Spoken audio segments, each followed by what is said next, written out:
Good morning, class 7. A very good morning to all of you. Friends, hope you all are very well. Okay, today we are going to discuss chapter number 4 from geography. And yes, the chapter name is air. हाँ, आप सब पहले से air के बारे में बहुत अच्छे तरीके से जानते होंगे. But today we are going to discuss lots of important points that we don't know about it actually in reality, what it is actually. There are lots of important points that we are going to discuss today. And yes, our today's topic is composition of the atmosphere. Yes, we are going to know about today composition of atmosphere. Atmosphere का जो composition यानी कि उसकी बनावट जो है वो कैसी है, उसमें क्या क्या चीज़ें इंक्लूड हैं, आज हम इसके बारे में पढ़ेंगे. After that we are going to read about the structure of the atmosphere. पहले तो कॉम्पोजिशन के बारे में पढ़ेगा, उसके अंदर क्या क्या चीज़ें हैं, किस किस चीज़ों से मिलकर बना है. फिर हम स्ट्रक्चर बेसिकली पढ़ेंगे, स्ट्रक्चर क्या है एटमॉस्फेयर का, किस तरह से उसमें क्या क्या चीज़ें होती हैं, इंक्लूड होती हैं, उसमें कौन कौन सी चीज़ों को मिलकर एक एटमॉस्फेयर का निर्माण होता है. बेसिकली बहुत सारी चीज़ें हैं जो आज हम वन बाय वन इन सारे टॉपिक्स में डिस्कस करेंगे. फिर अगर हम आगे आएंगे तो हम देखेंगे आज एयर चैप्टर जो है उसमें देखेंगे weather and climate. Yes, it is very important for us.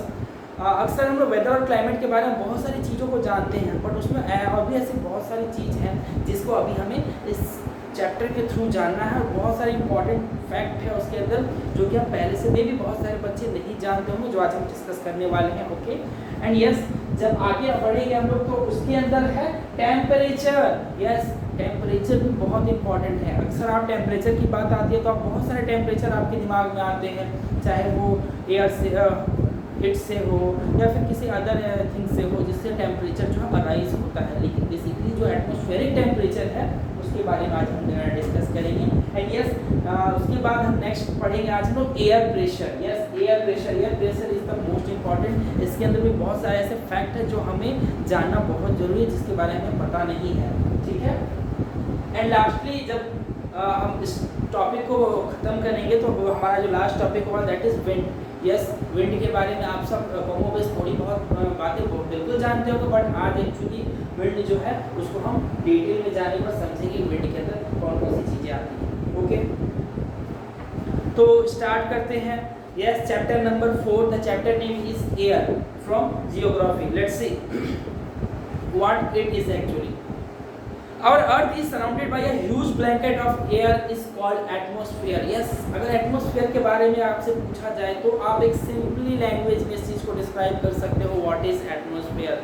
Atmosphere को सबसे आसान लैंग्वेज में डिस्क्राइब करने का कह सकते हैं our earth is surrounded by a huge blanket of air is called atmosphere. हाँ, बिल्कुल एक बहुत बड़े एयर की परत यानी हवा की परत जो है हमारे एटमॉस्फेयर को चारों ओर से घेरे हुए है.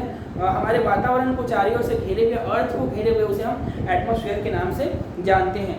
All living beings on the earth depend on the atmosphere for their survival. बिल्कुल सच है ये. जितने भी लिविंग थिंग्स हैं हमारे अर्थ पे, बेसिकली लिविंग बींग्स की बात कर रहा है, वो टोटली एटमॉस्फेयर पे डिपेंड करते हैं. एटमॉस्फेयर अगर आपका पोर्टेबल होगा, सही होगा, तो वहाँ के ह्यूमन बींग्स जो हैं वो लिविंग बींग्स जो है वो कहीं ना कहीं सर्वाइव करेंगे. अगर एटमॉस्फेयर का जो बैलेंस अगर बिगड़ जाएगा तो लिविंग बींग्स के लिए सर्वाइव करना बहुत ही मुश्किल हो जाएगा. इतना ही नहीं, आगे कहता है it's provide us the air we breathe and protect us from the harmful effect of the sun rays. बिल्कुल सही. एटमॉस्फेयर जो है हमें एयर प्रोवाइड करता है, ब्रेथ के लिए, सांस लेने के लिए हवा तो प्रोवाइड करता ही है, साथ साथ सन रेज से बहुत सारे हार्मफुल इफेक्ट आते हैं सन रेज के थ्रू, उससे भी हमें कहीं ना कहीं एटमॉस्फेयर जो है वो प्रोटेक्ट करता है. इसके बारे में आगे हम डिटेल और भी जानेंगे कैसे, बट पहले इसको जाने. Without this blanket of protection we could be baked alive in the heat of the sun during the day and get frozen during the night. So it is the mass of the air that made the temperature on the earth is livable. सही बात है. अगर कहना है कि अगर ऐसा ना हो, अगर एटमॉस्फेयर नहीं हो, अगर ये ब्लैंकेट ये परत नहीं हो, तो दिन की गर्मी, दिन में जब सूर्य की गर्मी रोशनी हमारे पड़ेगी तो हम कहीं ना कहीं बेक्ड हो जाएंगे, यानी कि हम बहुत ज़्यादा गर्मी में तप जाएंगे, और इतना ही नहीं, रात के अंधेरे में जब सूर्य की रोशनी खत्म हो जाएगी तो कहीं ना कहीं हम फ्रीज हो जाएंगे। तो इन सब चीज़ों से बचाने के लिए कहीं ना कहीं एटमॉस्फेयर अपना काम करता है, और एटमॉस्फेयर का जो मास है, मास ऑफ द एयर, यही हमें इस अर्थ पे रहने योग्य बनाता है, रहने के लिए एक एटमॉस्फेरिक टेम्परेचर प्रोवाइड करता है, जिसपे ना ही सूर्य की रोशनी बहुत ज़्यादा इफेक्ट करती है, ना ही रात को फ्रोजन जो है, रात को जो मौसम जो कोल्ड हो जाता है तो वो ज़्यादा इफेक्ट करता है। तो कहीं ना कहीं इसको बैलेंस बना कर रखना एटमॉस्फेयर और यस उसके अंदर के जो टेम्परेचर है उसका काम होता है। ठीक है, आगे हम बात करते हैं हमारा पहला टॉपिक। बेसिकली हमने जाना एयर में कौन कौन सी चीज़ें हैं, कैसे एयर, बट अब सबसे इंपॉर्टेंट टॉपिक जो है आज का हमारा is composition of the air. Yes, let's see what is the composition of the air. Do you know that the air we take it while breathing is actually mixture of many gases। हाँ, क्या आपको पता है जो हम सांस लेते वक्त जो एयर अंदर लेते हैं उस वो actually mixture of many gases, अलग अलग गैसेस का वो जो है मिक्सचर है। ठीक है, कोई एक पर्टिकुलर गैस आप जो है ब्रेथ करते वक्त अंदर नहीं लेते हैं, बहुत सारे गैसेस का मिक्सचर होता है। कैसे जरा देखते हैं, nitrogen and oxygen yes are two gases which make up the bulk of the atmosphere.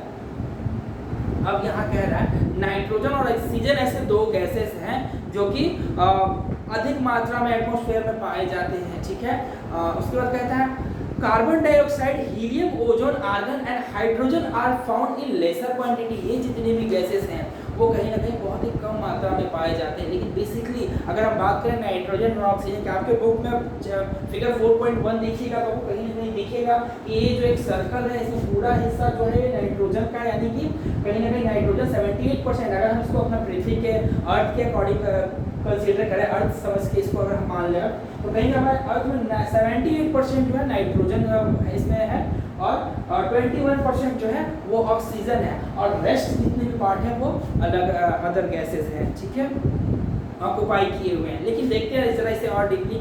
कहता है carbon dioxide, helium, ozone, argon and hydrogen are found in lesser quantities. Yes, apart from this gases tiny dust particle are also present in the air. इन सब के बावजूद छोटे छोटे सूक्ष्म कण जिसे कहते हैं हिंदी में, वो भी वायु में मौजूद होते हैं, जो कि हमें नेक्ड आई से दिखाई नहीं देते हैं। हाँ, ये बात भी सच है।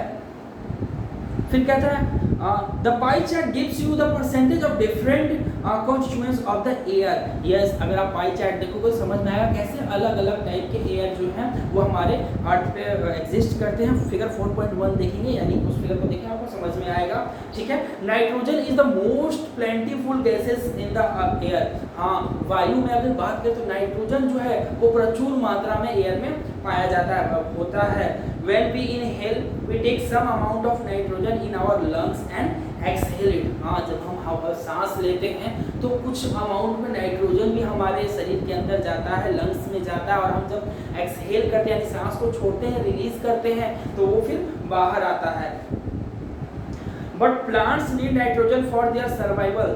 They cannot take nitrogen directly from the air। हाँ, लेकिन ये बात भी सच है, हमें जैसे कि सर्वाइव करने के लिए ऑक्सीजन इम्पॉर्टेंट होता है, वैसे ही प्लांट्स के लिए नाइट्रोजन बहुत इम्पॉर्टेंट होता है, बिकॉज प्लांट जो है नाइट्रोजन ही गेन करते हैं अपने सर्वाइवल के लिए। इतना ही नहीं कह रहा, they can not take nitrogen directly from air. और हाँ, ये भी सच है कि वो सीधे एयर से नाइट्रोजन गेन नहीं करते। हमारा है, हम ह्यूमन बींग्स का कि सीधे हम अपने नोज के थ्रू एयर को ब्रेथ करते हैं और रिलीज करते हैं, नो डाउट डायरेक्टली हमें एटमॉस्फेयर से मिलता है, बट प्लांट्स के साथ ऐसा कॉन्सेप्ट नहीं है। कैसे जरा देखिए, bacteria that live in the soil and roots of some plants take nitrogen from the air and changes its form so that plant can use it। बिल्कुल सच, बैक्टीरिया एंड बहुत सारे बैक्टीरिया हैं, ठीक है, जो कि live in the soil and soil root, जो कि सॉइल एंड सॉइल रूट्स में बेसिकली पाए जाते हैं। वो क्या करते हैं, नाइट्रोजन को एयर से गेन करते हैं। ठीक है, take nitrogen from the air and change its form, उसके फॉर्म को बदल देता है ताकि जो प्लांट है उस नाइट्रोजन को यूज में ला सके। डायरेक्ट नाइट्रोजन नहीं ले पाता है, ये काम बैक्टीरिया का होता है। बैक्टीरिया जो कि सॉइल एंड रूट में प्रेजेंट होते हैं किसी किसी प्लांट में। आगे देखते हैं, oxygen is the second most plentiful gas in the air. Nitrogen की अगर बात करें जो 78% हमारे एटमॉस्फेयर यानी कि एयर में अवेलेबल है, इसके बाद अगर वो याद है तो वो है oxygen. The percentage of oxygen is 21 only, yes 21% oxygen जो हमारे एयर में अवेलेबल है, ये सेकेंड प्लेंटीफुल गैसेस है जो कि हमारे यहाँ अर्थ पे अवेलेबल है, एयर में पाया जाता है। कह रहा oxygen is the second most plentiful gas in the air. Humans and animal take oxygen from the air they breathe. हाँ, ह्यूमन एनिमल्स जितने भी हैं वो एयर से डायरेक्टली वे में ऑक्सीजन लेते हैं और उसे सांस के थ्रू अंदर और बाहर करते हैं। अच्छी बात है। Green plant produce oxygen during photosynthesis. आप सब ये पहले से जानते होंगे, जो ग्रीन प्लांट्स हैं वो फोटोसिंथेसिस के थ्रू वो क्या करते हैं, ऑक्सीजन को रिलीज करते हैं, प्रोड्यूस करते हैं। Green plants produce oxygen during photosynthesis. In this way oxygen content in air remains constant. और हाँ, इसी तरह से क्या होता है, जो ऑक्सीजन जो है वो सामान्य रहता है, बिकॉज ऑक्सीजन हम गेन करते हैं और नाइट्रोजन रिलीज करते हैं। ठीक उसी तरह जो प्लांट्स है वो नाइट्रोजन गेन करके बदले में ऑक्सीजन रिलीज करते हैं। तो कहीं ना कहीं बैलेंस जो है बहुत हद तक बना होता है, जिसकी वजह से कोई प्रॉब्लम नहीं होती है। देखते हैं, कहता है if we cut tree that this balance get disturb. अगर हम ट्रीज जो है अगर उससे हम काट दें, उसको कंजर्वेशन ना करें, तो कहीं ना कहीं ये बैलेंस डेफिनेटली बिगड़ जाए। बिकॉज अब तक हमने पढ़ा, हमने ये जाना कि नाइट्रोजन जो है वो बेसिकली ट्री गेन करते हैं बैक्टीरिया के थ्रू, उसके फॉर्म को चेंज करके वो गेन करते हैं और बदले में वो ऑक्सीजन रिलीज करते हैं। और ह्यूमन बींग्स एंड एनिमल्स होते हैं वो ऑक्सीजन गेन करते हैं और कार्बन डाइऑक्साइड या फिर नाइट्रोजन जो है उसे रिलीज करते हैं। तो कहीं ना कहीं बैलेंस बना है, और ट्रीज को अगर हम कट कर देंगे तो ये बैलेंस जो है बिगड़ जाएगा। कह रहा है if we cut tree then its balance get disturbed. Carbon dioxide is another important gas. Green plants use carbon dioxide to make their food and release oxygen. बहुत इंपॉर्टेंट पॉइंट है, इसे आप लोग पॉइंट आउट कर सकते हो। अब यहाँ बात आती है कार्बन डाइऑक्साइड यानी CO2 की बात करते हैं, ठीक है। तो कह रहा है carbon dioxide is another important gas. हाँ, ये इंपॉर्टेंट इसलिए है कि जितने भी ग्रीन प्लांट्स हैं use carbon dioxide to make their food. हाँ, अपने भोजन के लिए कहीं ना कहीं जो ग्रीन प्लांट्स है वो कार्बन डाइऑक्साइड का इस्तेमाल करते हैं, ओके, एंड रिलीज ऑक्सीजन, और ऑक्सीजन रिलीज करते हैं जो कि ह्यूमन बींग्स के लिए बहुत ही इंपॉर्टेंट है।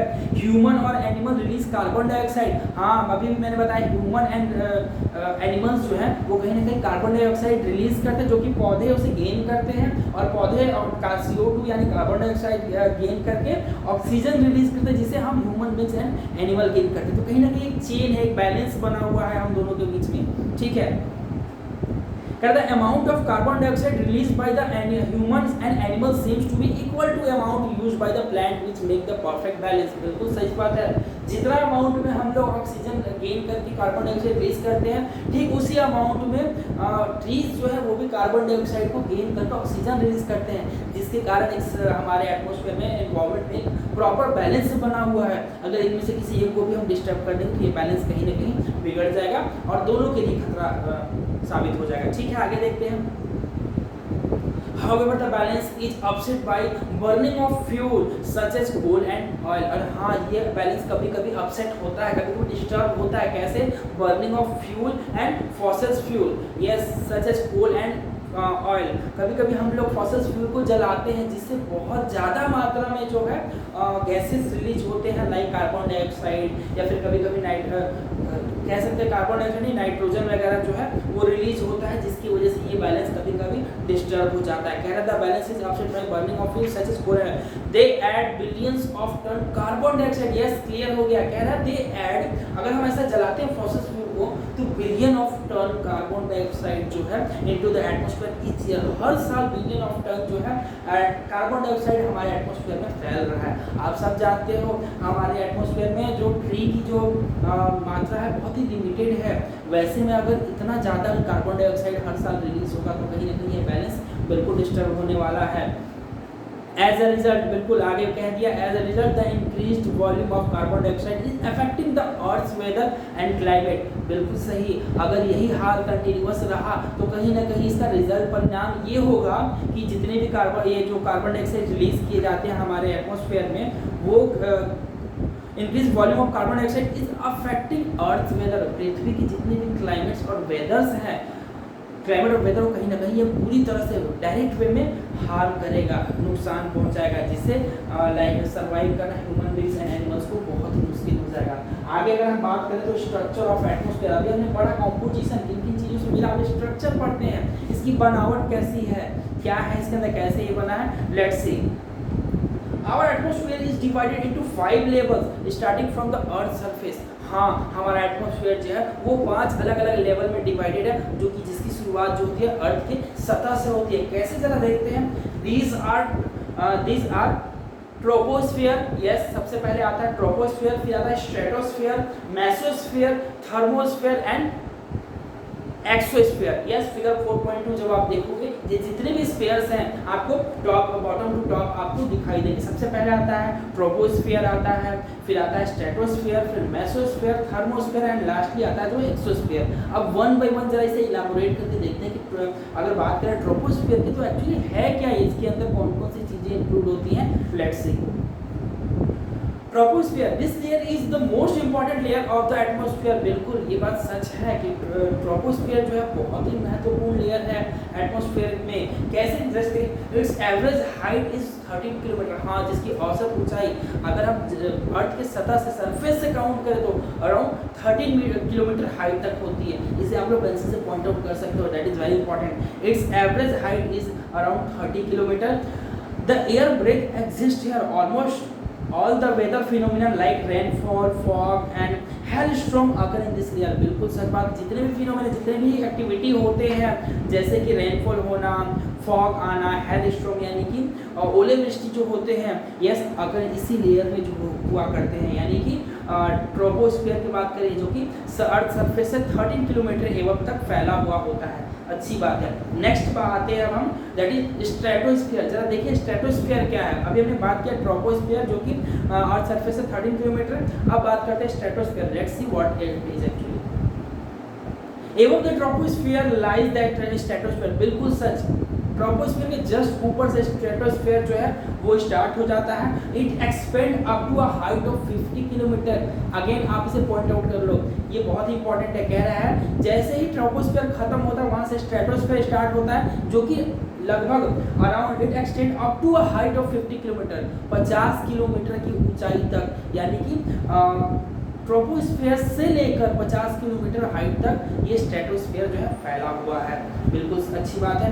This layer is almost free from cloud and associated weather phenomena making condition most ideal for flying aeroplane. और हाँ, ये बिल्कुल ये जितने भी क्लाउड से बहुत ही ऊपर होता है और यहाँ भी वेदर फिनोमिना होते हैं, लेकिन सबसे इंपॉर्टेंट जो है वो कह रहा है ये एरोप्लेन की फ्लाई करने के लिए आइडियल एटमॉस्फेयर, आइडियल जो है वो प्लेस है, आइडियल स्फीयर है। कैसे कह रहा है almost free from the cloud and associated with the weather phenomenon making condition most ideal for flying aeroplane. हाँ, एरोप्लेन उड़ने के लिए सबसे आइडियल ये वेदर ये होता है, स्फीयर है ये, जिसका नाम है स्ट्रेटोस्फीयर। आगे देखते हैं। One important feature of stratosphere is that, एक और फीचर, स्पेशल फीचर है, क्या है वो जरा देखिए।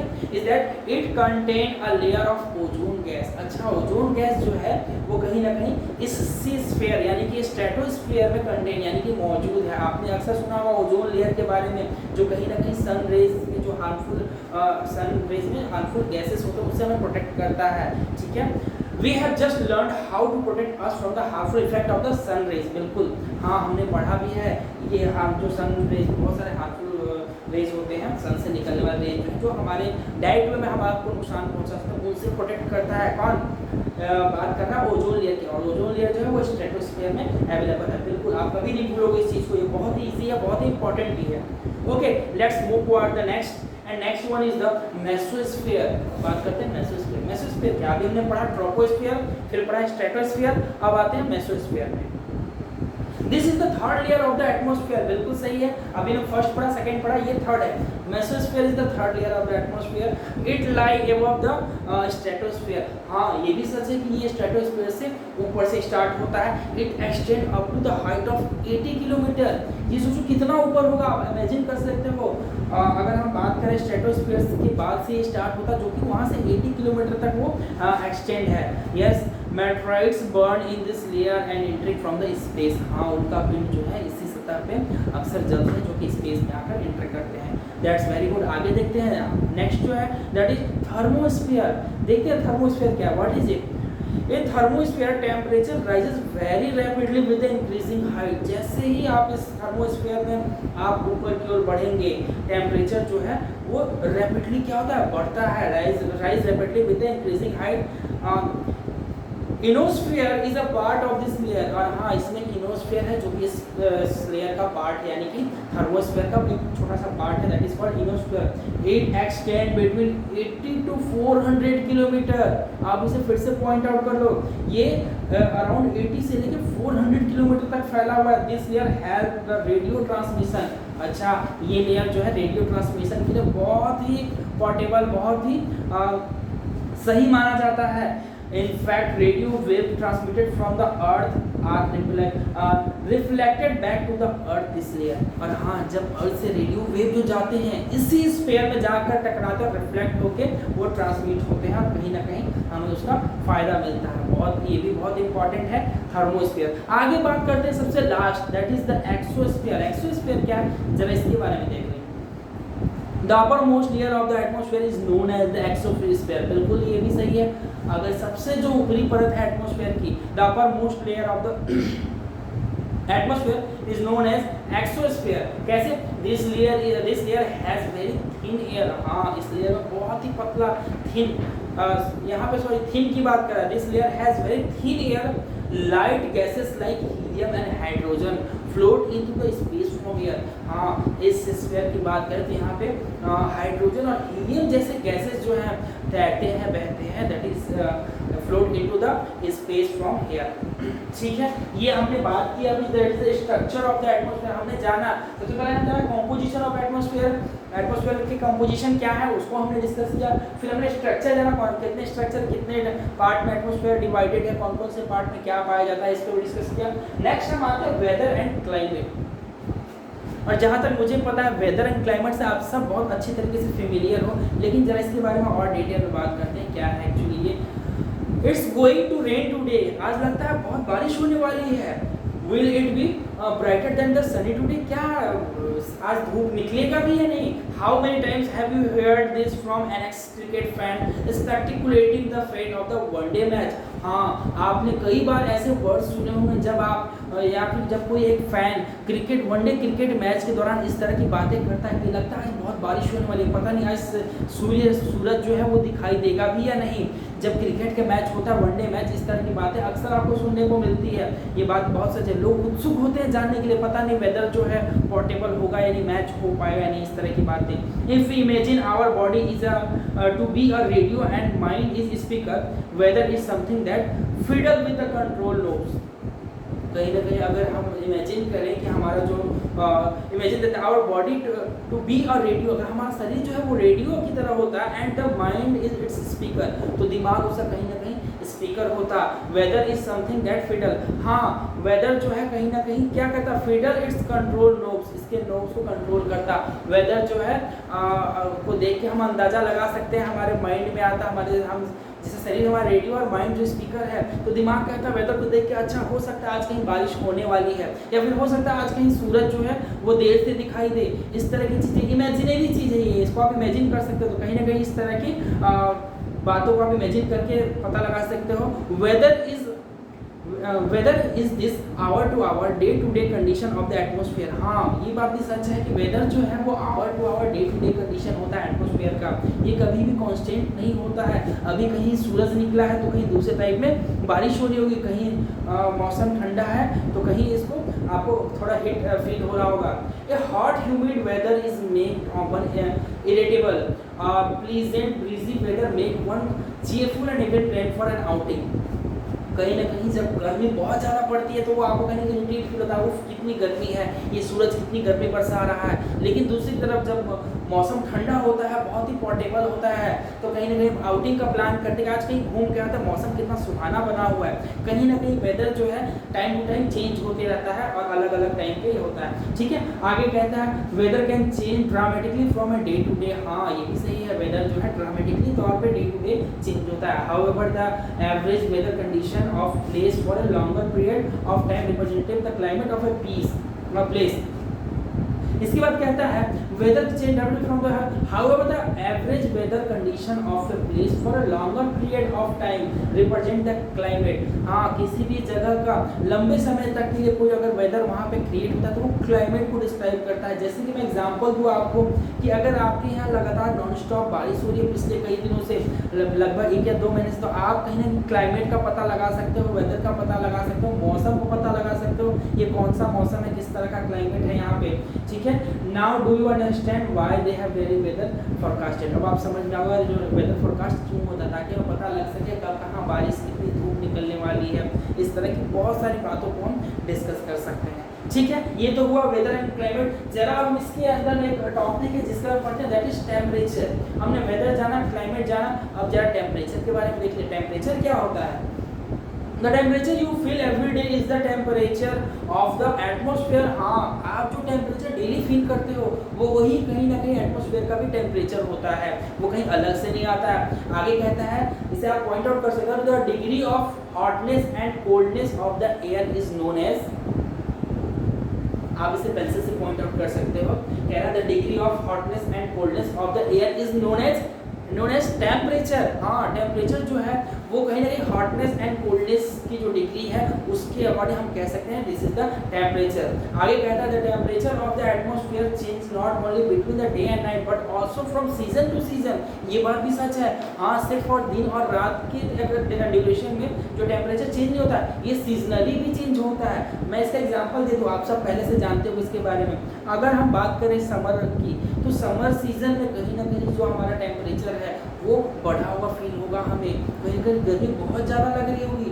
लेकिन वहीं दूसरी तरफ बात करें अगर विंटर सीजन की, तो क्या आपको समर जितना विंटर में फील होगा? गर्मी नहीं होगा। तो कहीं ना कहीं डे टू नाइट चेंज होता है, साथ साथ सीजनली भी टेम्परेचर चेंज होता है। बहुत अच्छी बात कही है यहाँ पे। आगे बात करते हैं, an important factor that influence in distribution of temperature is isolation. हाँ, एक और इम्पॉर्टेंट पॉइंट है जिसे ध्यान देने वाली बात है। कह रहा है an important factor that influence the distribution. एक और इम्पॉर्टेंट फैक्टर है that influence of distribution temperature is isolation, sorry insolation. Insolation मतलब होता है सूर्य की गर्मी, सूर्य की ताप। Insolation is incoming solar energy interpreted by the earth. जो सूर्य से जो गर्मी आती है, ठीक है, जो अर्थ पे पहुंचती कहीं ना कहीं उसे हम इंसुलेशन के नाम से जानते हैं। और ये भी बहुत बड़ा प्रभाव देता है, प्रभाव छोड़ता है। कैसे? Influence the distribution of the temperature. Temperature distribution में ये भी मैटर करता है, दैट इज इंसोलेशन। इंसोलेशन मतलब होता है सूर्य ताप, सूर्य की गर्मी, सूर्य की जो गर्माहट होती है उसके बारे में बात कर रहा है। The amount of insolation decrease from the equator toward the pole. और हाँ, ये जो इंसुलेशन का जो अमाउंट है, अगर आप नॉर्थ पोल साउथ पोल, मैंने आपको पढ़ाया है जब मैं आपको ग्रो पढ़ा रहा था प्रीवियस क्लासेस में, तो आपने पढ़ा था नॉर्थ पोल और साउथ पोल पे बहुत ज़्यादा वहाँ गर्मी नहीं होती है, वो फ्रिजिड जोन की तरह देखा जाता है। तो कह रहा था amount of insulation decrease from the equator toward the pole. अगर पोल की तरफ देखें तो कहीं कहीं ये जो है इंसुलेशन वो डिक्रीज करता है, वहाँ पर उतना इफेक्ट नहीं करता। Therefore the temperature decreasing in the same manner. Now do you understand why poles are covered with the snow? अब आप समझ गए कि कवर्ड जो पोल्स हैं, ठीक है, वो क्यों स्नो यानी बर्फ से ढके हुए होते हैं। बिकॉज वहाँ पे जो इंसुलेशन जो है वो अपना प्रभाव नहीं पूरी तरह से बना पाता है, वो बहुत ही दूर, नॉर्थ पोल सबसे ऊपर और साउथ पोल सबसे नीचे की ओर होता है, जिसकी वजह से ऐसा होता है। If the earth temperature rises to high it would become too warm from some to go. और हाँ, अगर टेम्परेचर एकाएक मान लो बहुत बढ़ जाएगा तो कहीं ना कहीं अर्थ पे बहुत सारे फसल जो हैं उनके लिए बहुत ही खतरनाक कंडीशन साबित हो जाएगा, जो कि बढ़ने में उन्हें मदद नहीं मिलेगी। गर्मी के कारण हो सकता है फसल बर्बाद भी हो सकते हैं। Temperature in cities much higher than that of the village. ये कैसे? जरा देखते हैं। क्या है? Temperature of city is much higher than the village. शहर की जो गर्मी होती है, टेम्परेचर होती है, वो कहीं ना कहीं गांव से बहुत ज़्यादा होती है। ऐसा कैसे कह सकते हैं? क्या गांव में धूप नहीं होता है? क्या शहर में ही बहुत ज़्यादा गर्मी पड़ती है? कैसे? जरा इसे ध्यान से देखते हैं। The concrete and metals in building are the asphalt of road get heated during the day। अच्छा, बात यहाँ से कह रहा है जितने भी कंक्रीट एंड मेटल्स बिल्डिंग, बड़े बड़े बिल्डिंग्स में यूज होते हैं, एंड एसफेल्ट जो जिसे हम डामर भी कहते हैं, डामर जो कि अक्सर रोड वगैरह में यूज होता है, डामर और asphalt of the road get heated during the day. हाँ, दिन के टाइम में ये जितनी भी चीज़ें हैं जो पूरी तरह से गर्म हो जाते हैं, हीट हो जाते हैं, this heat is release during the night, और ये जो हीट है धीरे धीरे करके पूरे नाइट का यानी रात भर में निकलता है, फिर सुबह होने के बाद सेम फिनोमिनन जो है वो अकर्ड होने लगता है। तो कहीं ना कहीं हम कह सकते हैं कि सिटी जो है उसका अर्बन एरिया जितने भी हैं उसकी जो टेम्परेचर जो है अक्सर रूरल यानी विलेज से कहीं ना कहीं हाई होता है, ये कारण है, बिल्कुल ये सही है। Also the crowded high rise the building of the city trap the warm air and thus rise the temperature of the city, और बड़े बड़े बिल्डिंग्स जो हैं वो टेम्परेचर को कहीं ना कहीं जाल की तरह जकड़ लेते हैं और टेम्परेचर जो है वहाँ एग्जिस्ट करता है बहुत ज़्यादा मात्रा में, जिसकी वजह से जो टेम्परेचर उस सिटी का बढ़ा हुआ रहता है। अच्छा, तो ये हुआ टेम्परेचर, बहुत अच्छी बात है। अगर हम नेक्स्ट बात करें तो एयर प्रेशर। एयर प्रेशर क्या है? हाँ, एयर तो हम सब जानते हैं, अभी हमने पढ़ा एयर जो हम ब्रीथ करते हैं, इनहेल करते हैं और एक्सहेल भी करते हैं, बट यहाँ एयर प्रेशर के बारे में बता रहा है। Let's see what is air pressure actually. You will be surprised to know that air above us press us with a great force of our body. Okay, आपको सुनकर आश्चर्य होगा, आपके शरीर पे बहुत ही हाई प्रेशर जो है एटमॉस्फेयर का लगा हुआ है, आपको पूरी तरह से प्रेशर, एयर प्रेशर जो है जकड़े हुए हैं, आपको एहसास तक नहीं है इस बात का। हाँ, लेकिन ये सच है, आप जब इस अर्थ पे आप सर्वाइव कर रहे हो कहीं ना कहीं, तो एक एयर प्रेशर बहुत ही हाई प्रेशर जो है आपके शरीर पे कंटिन्यूअस मैनर में लगा हुआ है। इसलिए यहाँ कह रहा है you will be surprise to know that air above us press with a great force of our body, बहुत ज़्यादातर फोर्स से जो है, बहुत बड़ी फोर्स से हमारे बॉडी के ऊपर एयर प्रेशर कंटिन्यूअस लगा हुआ है, लेकिन हमें पता तक नहीं चलता। बहुत अजीब बात है। However we don't even feel it, हाँ, हमें इसका महसूस तक नहीं हो पाता है। This is because the air presses us from all direction and our body exert a counter pressure. Okay.